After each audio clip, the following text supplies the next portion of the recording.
Баршаңызға сәлем, мен каналыма қош келдіңіздер. Мен бүгін осындай духовкада котлет жасаймын. Ол үшін бізге жарты килограмм фарш, бір жұмыртқа, бір бас пиязы мен сарымсақты майдалап қостым. Ол видеоға түспей қалды. Татымына қарай тұз қостым.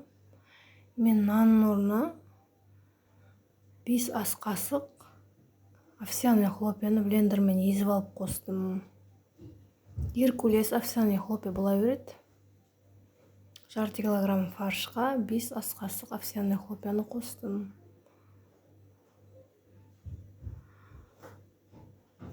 Араластырып, өйстіп соққылаймыз, связкасы жақсы болу үшін. Толық рецепт описаниеде болады.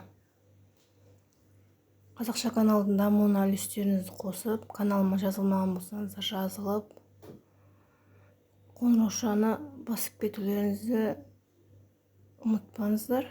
Келесі видеомды жіберіп алмас үшін.